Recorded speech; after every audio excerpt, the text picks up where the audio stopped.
우리 앞뒤 좌우로 좀 인사할까요? 당신은 하나님의 형상입니다. 이렇게 인사했으면 좋겠습니다. 당신은 하나님의 형상입니다. 네, 시인은 오늘 하나님을 향해서 여호와 우리 주여라고 여호와의 이름을 부르며 그가 우리 삶의 주인 되심을 고백하고 있습니다. 하나님께서 우리의 왕이시고 또 우리 삶의 주인 되셔서 우리를 다스리는 분으로 고백하고 있습니다. 또 이 고백이 또 마찬가지로 하나님을 섬기는 우리의 고백이 되어야 할 텐데요. 계속해서 시인은 하나님의 영광, 하나님의 아름다우심에 대해서 노래하고 있는데요. 온 땅에 가득한 하나님의 그 영광을 찬양하고 있습니다. 1절에서 계속해서 보시면 주여 주의 이름이 온 땅에 어찌 그리 아름다운지요 주의 영광이 하늘을 덮었나이다 라고 고백합니다. 주의 이름이 온 땅에 아름답다고 이야기합니다.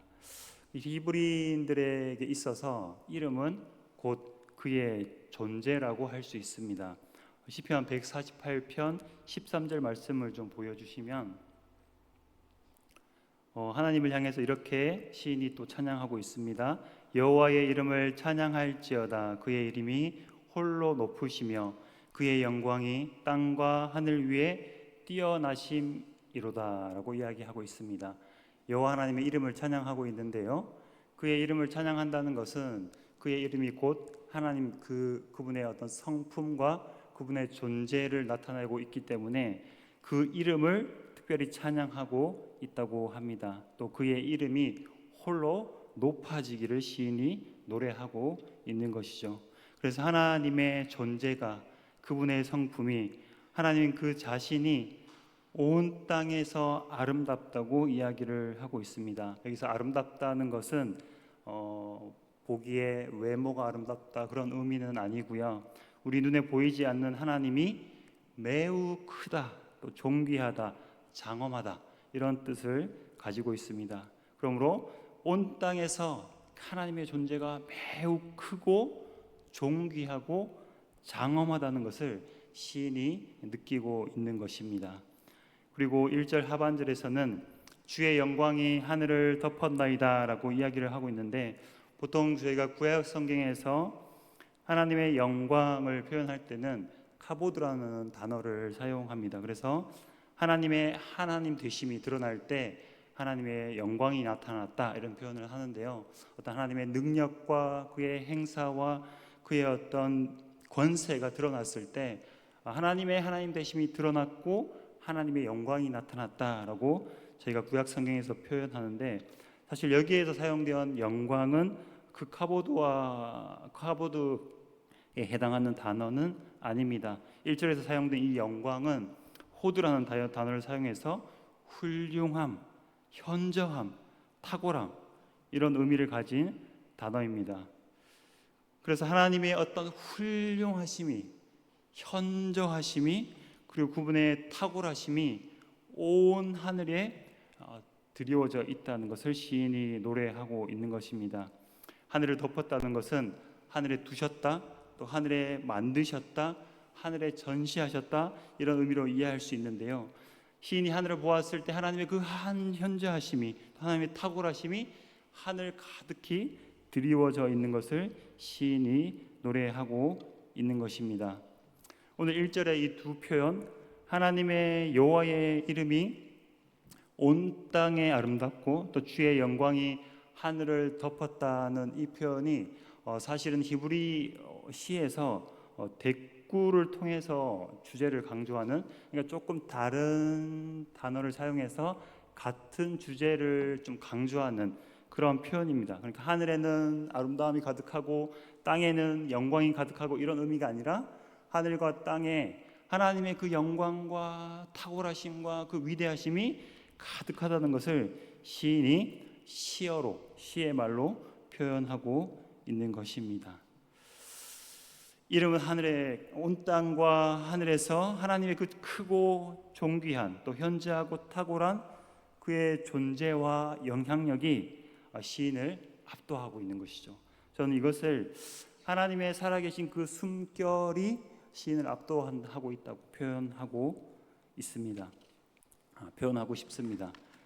그래서 하나님의 그 영광, 하나님의 그 위대하심, 하나님 탁월하심에 시인이 압도되어서 그분의 이름을 찬양하고 있는데요.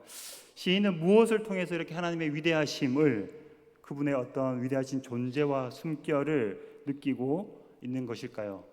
무엇을 통해서, 시인이 과연 무엇을 보았길래, 어떤 경험을 했길래 그 하나님의 위대하심을, 그 숨결을 노래하고 있는 것일까요? 2절과 3절을 계속해서 보시면 두 가지를 통해서 시인은 하나님의 그 위대하심, 그 위대하신 숨결을 표현하고 있는데요. 2절에서는 대적을 물리치시는 하나님의 능력을 통해서 그 하나님의 위대하심, 그 영광을 표현하고 있습니다. 2절을 보시면 주의 대적으로 말미암아 어린 아이들과 젖먹이들의 입으로 권능을 세우시며 이는 원수들과 보복자들을 잠잠하게 하려 하심이니이다. 하나님께서 대적을 물리치시는데 누구를 통해서 물리치십니까? 어린아이들과 젖먹이를 통해서 물리치십니다. 어린아이들과 젖먹이를 통해서 그 원수들, 보복자들을 잠잠하게 하시는데 이게 어떤 의미를 가지고 있을까요?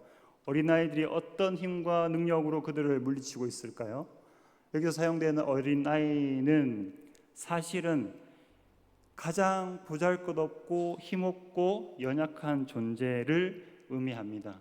젖먹이 아이들, 사실은 모든 것을 우리가 보살펴주고 도와야 하지 않습니까?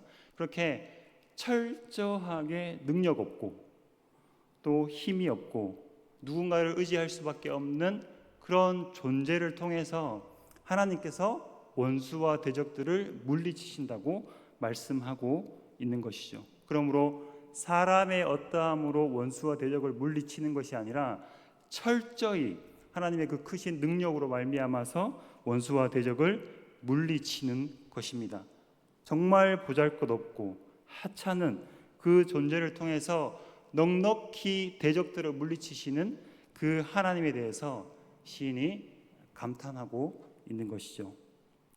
그리고 3절을 보시면 주의 손가락으로 만드신 주의 하늘과 주께서 베풀어 두신 달과 별들을 내가 보니라고 고백하고 있습니다. 시인이 지금 보고 있는 것이 무엇이죠? 하나님의 손가락으로 만드신 저 하늘의 달과 별들을 보고 있습니다. 하늘의 달과 별만을 이야기하는 것은 아니겠죠. 하나님께서 만드신 그 모든 피조 세계를 통해서 그 피조 세계를 보면서 시인이 하나님의 영광을 느끼고 있는 것입니다. 하나님께서 손으로 지으신 그 세계, 사실은 하나님께서 말씀을 통해서 세계를 지으셨죠. 그러나 시인은 주님께서 손가락으로 이 세계 또 이 하늘의 달과 별을 지으셨다고 표현함으로써 그를 더욱 인격적이고 정감 어린 분으로, 친근한 분으로 우리에게 소개하고 있습니다. 로마서 1장 20절을 좀 보시면 창세로부터 그의 보이지 않는 것들 곧 그의 영원하신 능력과 신성이 그가 만드신 만물에 분명히 보여 알려졌나니 그러므로 그들이 핑계하지 못할지니라 라고 사도 바울이 우리에게 증거하고 있습니다. 우리가 하나님의 영광을 언제 알 수 있습니까? 물론 그분의 능력과 도우심과 기사와 역사를 통해서 하나님을 경험할 수 있지만 이런 인공적인 사물이 아니라 정말 하나님께서 만드신 그 자연을 보면서 그 피조 세계의 아름다움과 광활함을 보면서 우리는 하나님의 하나님 되심을 느낄 수 있습니다. 사랑하는 자제들이 다 있으실 텐데 부모의 작품인 자녀를 통해서 그 부모의 어떠함을 조금은 알 수 있지 않습니까?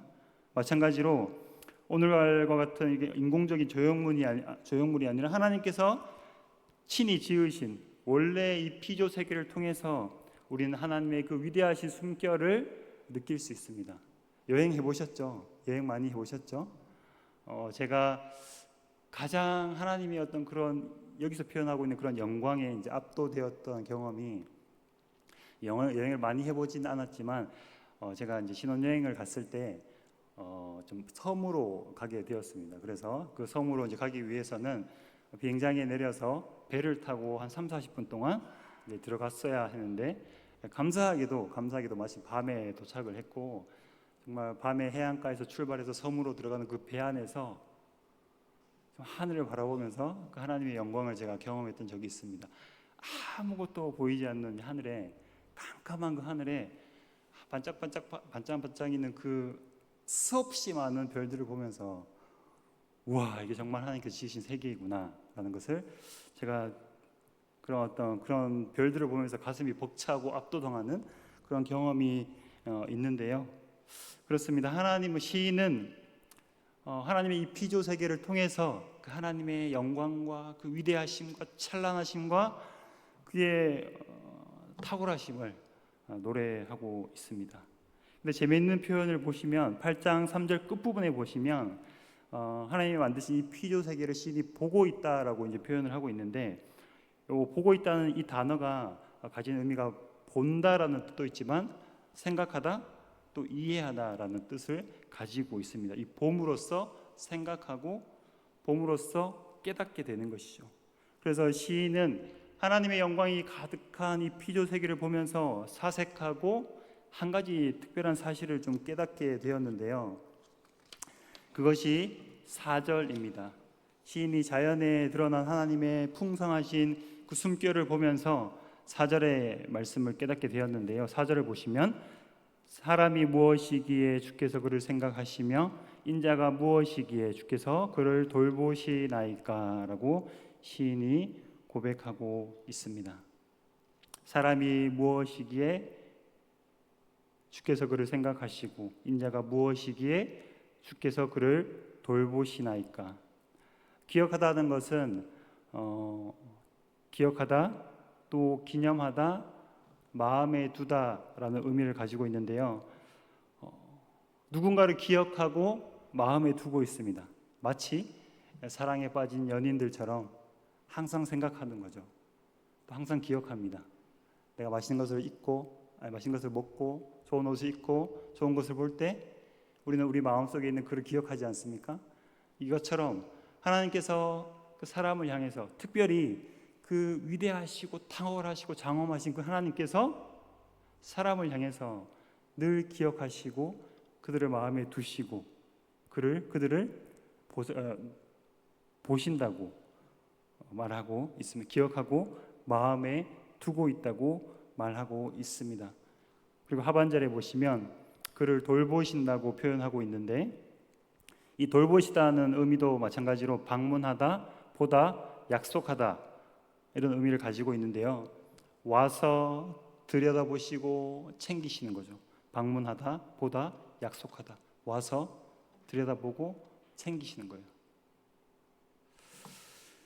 그 하나님이, 그 위대하신 하나님께서, 그 현저하신 하나님께서, 이 세계, 피조 세계 가득한 그 하나님께서 우리들 혹은 여러분들을 마음에 두시고 기억하시고 항상 보시는 거죠. 그리고 찾아오셔서 돌보시고 약속하시는 거예요. 이 말씀이 여러분들의 감동이 되시기를 간절히 소망합니다. 그렇습니다. 그런데 좀 재밌는 것은 피조 세계를 통해서 시인이 하나님의 현저하심을 보면서 반대로 깨달은 것은 인간의 연약함입니다. 인간의 연약함, 인간의 나약함, 인간의 한계. 여기서 사용되는 사람, 인자 이런 표현들은 사실은 이제 연약한 인간에 대한 표현을 의미합니다. 노아의 방주 사건 이전에 타락하고 죄 많은 인간에 대해서 이런 사람, 인자라는 표현을 사용해서 인간의 어떤 연약하고 유한하고 연약한 이런 모습을 표현할 때 인자 혹은 사람이라는 표현을 사용했는데요. 하나님의 탁월하심 앞에 시인이 자신의 연약함과 무능함과 한계를 보고 있는 것이죠. 초월하신 그 하나님의 능력과 존재 앞에서 연약한 자신을 발견한 것입니다. 인간으로서 한없이 연약하고 보잘것없음을 하나님의 그 탁월하심 앞에서 시인이 발견한 것입니다. 감히 우리가 무엇이라고 하나님으로부터, 그 위대하신 하나님으로부터 그런 보살핌과 사랑과 관심을 받아야 합니까? 시인은 하나님 앞에서 진정한 겸손의 모습을 보이고 있습니다. 겸손이 무엇입니까? 우리가 우리의 스스로, 우리의 의지로서 우리 자신을 계속해서 낮추는 것, 그것이 겸손이라기보다는 오늘 시인이 고백하는 것처럼 정말 위대하시고 탁월하신 그 하나님 앞에서 우리의 실존을 깨닫는 것, 우리의 그런 연약함과 한계를 깨닫는 것이 진정한 겸손입니다. 나 자신을 스스로 낮추는 것 또한 우리의 의의가 될 수 있죠. 그러나 우리가 정말로 겸손하기 위해서는 정말 하나님의 위대하심과 또 반대로 우리 자신이 얼마나 보잘것없는 존재인가를 깊이 깨달을 때, 우리의 존재에 대한 그런 인식들을 해 갈 때 우리는 참된 겸손한 삶을 살아갈 수 있습니다. 그래서 하나님의 그 무한하신 광대함 앞에서 시인이 자신의 연약함과 한계를 깨달으면서 참된 겸손을 우리에게 보여주고 있는데요. 5절에 보시면 또 한 번의 반전이 있습니다. 5절을 보시면 그가 하나님보다 조금 못하게 하시고 영화와 종기로 관을 씌우셨나이다. 이렇게 유한하고 한계가 많은 죄덩어리인 우리 인간을 향해서 시인이 다시 한번 고백하는 것은 그런 우리가 하나님보다 조금 못하게 지음을 받았고 영화와 종기로 우리를 둘러싸셨다고 하나님께서 둘러싸셨다고 고백하고 있습니다. 하나님보다 조금 못하게 하시고 영화와 종기로 관을 씌우셨는데 여기서 표현된 영화가 영광입니다. 영광. 구약 성경에서 일반적으로 사용되는 그 영광입니다. 하나님의 하나님 되심이 나타나는 것. 우리를 영화로 관을 씌우셨다는 것은 조금 다르게 표현하면 하나님의 영광으로 우리를 덮으셨다고 표현할 수 있죠. 거기서 조금 더 다르게 표현한다면 하나님께서 하나님의 형상으로 우리를 지으셨다고 이야기할 수 있습니다. 그러므로 우리는 하나님의 형상입니다. 제가 시작할 때 당신은 하나님의 형상입니다라고 이제 인사를 하도록 권면을 드렸는데요. 다시 한번 인사를 해볼까요? 돌아보시면서 또 부부끼리 앉으셨으면 조금 민망하실 수 있어요. 그죠? 서로의 내밀한 부분을 잘 아시니까. 그러나 서로를 돌아보시면서 당신은 하나님의 형상입니다라고 함께 고백했으면 좋겠습니다. 전혀 그렇게 보이지 않으실지라도 성경이 그렇게 이야기하고 있으므로 당신은 하나님의 형상입니다. 그렇게 보이세요? 그렇습니다. 성경이 그렇게 말씀하고 계시기 때문에 우리는 하나님의 형상입니다. 그 하나님의 형상을 따라 지음받은 인간을 향해서 6절과 8절을 보시면 하나님께서 이 자연, 하나님께 지으신 이 피조 세계를 다스릴 수 있는 권세를 주셨고 그 무엇보다 인간을 그 높은 권위에 두셨던 것을 성경이 이야기하고 있는데요. 6절을 보시면 주의 손으로 만드신 것을 다스리게 하시고 만물을 그의 발 아래 두셨으니 곧 모든 소와 양과 들짐승이며 공중의 새와 바다의 물고기와 바닷길에 다니는 것이리이다. 하나님의 형상으로 지음받은 우리 인간을 위해서 하나님께서 직접 창조하신 이 피조세계를 다스리게 하시고 그 피조세계 위에 가장 존귀한 지위를 우리에게 허락해 주신 것이죠. 오늘 이 시를 보면 조금 특징이 있는데요. 히브리인들 시를 쓸 때 구조를 통해서 어떤 강조를 표현합니다. 조금 어려운 이야기가 될 수 있는데 4절과 5절을 중심으로 시가 서로 이제 대칭이 되어 있어요. 4절과 5절을 중심으로 1절부터 9절까지 이제 대칭을 이루고 있는데 4절 앞부분 1절에서 3절에서는 하나님의 영광을 막 찬양하죠. 그죠? 하나님의 영광을 막 찬양합니다. 그리고 4절과 5절에서 인간의 존재를 이제 깨달았어요. 시인이 인간의 존재를 깨달으면서 6절 이후로부터 인간의 그 존귀함에 대해서 노래하고 있어요. 이렇게 4절 5절 중심으로 서로 이제 마주 보면서 대칭이 되고 있는데 각 구절마다 또 대칭이 되는 게 있어요. 그래서 1절과 9절을 보시면 똑같죠. 그죠? 똑같아요. 표현이 똑같습니다. 그래서 서로 이제 마주 보면서 주제를 강조하게 되는데 1절과 9절이 이제 내용이 똑같음에도 불구하고 다른 점이 있습니다. 한번 보시겠어요? 1절과 9절을 잠깐 살펴보시면 뭐가 다르시죠? 똑같은 부분이 있고 다른 부분이 있습니다. 똑같은 부분은 여호와 우리 주여 주의 이름이 온 땅이 어찌 아름다운지요는 똑같습니다. 그죠? 하나님의 영광이 아름다운 것은 똑같지만 9절에 보시면 똑같이 나와 있죠. 근데 1절 하반절에 있는 주의 영광이 하늘을 덮었나이다는 없어졌어요. 그죠? 하늘을 가득 덮었던 그 하나님의 영광, 하늘을 가득 덮었던 그 하나님의 영광이 사라졌습니다. 이 영광이 어디로 갔을까요? 어디로 갔을까요? 그렇습니다. 맞습니다. 인간에게 하나님의 그 영광이 하나님의 형상을 닮은 인간에게 옮겨간 거예요. 우리는 그런 존재입니다. 성경은 우리를 그런 존재로 이야기하고 있습니다. 하나님의 형상을 닮아서 하나님의 영광을 따라서 하나님의 그 영광을 드러내는 존재로 하나님께서 우리를 지으신 것이죠. 이렇게 시인이 하나님의 영광 가운데에서 우리의 실존을 발견하고 또 인간의 그 영광과 존귀함을 이제 노래하고 있는데요. 시인이 피조 세계에 가득한 이 하나님의 숨결을 막 찬양하다가 문득 어떻게 우리 인간에게 하나님의 그 형상이 하나님의 그 영광이 나타났을까? 어떻게 알았을까요? 분명히 우리는 피조 세계를 보면 하나님의 영광을 발견할 수 있습니다. 근데 아무리 서로를 둘러보아도 들어보십시오. 아무리 둘러보아도 하나님의 영광이 보이세요? 사람을 통해서 물론 보이기도 하지만 시인은 어떻게 이렇게 우리가 인간이 하나님의 영광을 닮은 자로서 하나님의 형상을 닮은 자로서 지음을 받았다고 깨달았을까요? 자, 이런 제가 지금까지 쭉 설명드린 내용을 보시면 사실은 성경의 한 구절이 생각이 나셔야 돼요. 성경의 한 구절이 생각나셔야 되는데 자, 창세기 1장 26절을 한번 보여주시겠어요?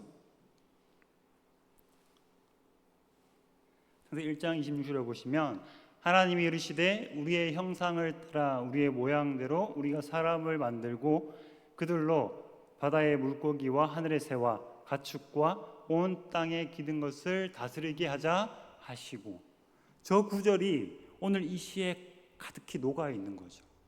시인이 알고 있는 저 말씀을 통해서 시인이 인간의 존재에 대해서 지금 노래하고 찬양하고 있는 것입니다. 하나님께서 세상을 지으신 그 창조의 기사, 그 하나님의 말씀을 통해서 시인이 인간의 존귀함을 발견하게 된 것이에요. 그래서 하나님의 지으신 그 세계를 바라보면서 하나님의 그 창조 때의 말씀을 상고하게 되는 것이죠. 그리고 그 말씀을 통해서 인간이 얼마나 존귀한 자인지를 깨달은 것입니다. 우리는 하나님의 형상을 닮은 자로서 우리의 정체성을 어디서 찾아야 합니까? 어디서 발견해야 합니까? 우리 자신에 대해서, 우리 자신의 정체성에서 우리가 어떤 사람인지, 어떤 존재인지 우리 어떻게 발견해야 합니까? 우리를 지으신 하나님의 말씀을 통해서 발견해야 합니다. 하나님께서 우리를 지으셨고 우리를 만드셨기에 우리가 어떤 존재인지는 하나님으로부터 찾아야 되는 거죠. 하나님의 말씀으로부터 찾아야 합니다. 그래서 기록된 말씀이 중요한 것이죠. 좀 제가 이전의 교회에서도 그렇고 지금 저희 교회에서도 사역을 하면서 느끼는 것이 특히 이제 젊은이들 중에서는 마음이 아픈 친구들이 참 많은 것 같아요. 마음이 아픈 친구들이 정서적으로 좀 이렇게 마음이 어려운 친구들. 이제 왜냐하면 자신에 대한 어떤 확신이 없고 세상은 너무나 경쟁적이고 또 치열하고 또 세상에 어떤 실패자라는 거짓 메시지들이 너무나 이렇게 넘쳐나기 때문에 세상이 주는 메시지와 주변의 어떤 관계에서 오는 그런 메시지들과 또 스스로 너무 치열한 경쟁의 사회에서 살면서 실패하고 좌절하면서 느꼈던 그 상처, 그 아픔들 때문에 참 마음이 힘든 청년들이 너무나 많은 것을 제가 보게 되었습니다. 그렇게 낮은 자존감, 자기 자신에 대해서, 자기 자신의 어떤 효능감에 대해서 낮은 자존감, 부적당함, 내가 할 수 있나, 나는 내가 이 자리에서 적당하지 않다고 하는 느끼는 어떤 부적당함, 그리고 자신 없음, 무기력하고 또 무능력한, 그리고 다가올 미래가 굉장히 암울하고 두려워하는 그런 친구들을 제가 많이 봤습니다. 이것이 다 이제 마음으로부터 비롯된 현상인데요. 우리 자신에 대한 어떤 정체성, 실패자라는 정체성, 그리고 낮은 자존감, 또 자신에 대해서 무능력하고 또 앞으로도 실패할 것이라는, 실패할 수밖에 없다는 그런 자신에 대한 정체성 때문에 많은 사람들이 좀 힘들어하고 괴로워하고 어려워하는 것을 이제 보게 되는데, 우리의 정체성이 어디서부터 비롯되는 것입니까? 우리의 정체성은 어디로부터 출발해야 합니까? 세상의 어떤 기준과 사람들의 어떤 평가, 이런 것이 우리의 정체성의 기준이 될 수는 없습니다. 우리의 정체성은 우리를 지으신 하나님과 하나님, 기록된 그 하나님의 말씀을 통해서 우리의 정체성을 발견해야 합니다. 성경은 우리를 무엇이라고 말씀하고 계십니까? 우리는 하나님의 형상으로 지음받은 자들이라고 이야기하고 있습니다. 하나님의 그 영광과 존귀로 우리를 두르셔서 우리가 하나님과 같이 영광스러운 존재로, 존귀한 자로 하나님께서 우리를 지으셨다고 이야기하고 있습니다. 뿐만 아니라 하나님의 대리 통치자로서 이 세계를 지으신, 이 세계를 다스리실 그 권세와 권위를 우리에게 주셨다고 말씀하고 있습니다. 여러분들, 우리 자신에 대해서 어떻게 생각하십니까? 정말 내가 하나님의 형상을 입은 자로서, 그렇게 존귀한 자로서 우리의 삶을 살아가고 계십니까? 아니면 나는 부적당해, 무능력해, 내가 왜 이럴까를 늘 고민하면서, 아파하면서 그렇게 살아가고 계십니까? 그러나 분명한 것은, 성경은 하나님께서 우리를 존귀한 자로 지으셨고 하나님의 형상을 닮아서 하나님의 영광을 나타내는 그러한 자로 지으셨다고 말씀하고 있습니다. 이 하나님의 말씀을 믿음으로 받아들이시고 오늘도 하나님의 영광을 나타내고 그분의 형상을 나타내는 존귀한 자로서 우리의 삶을 힘있고 당당하게 살아가시기를 축복합니다.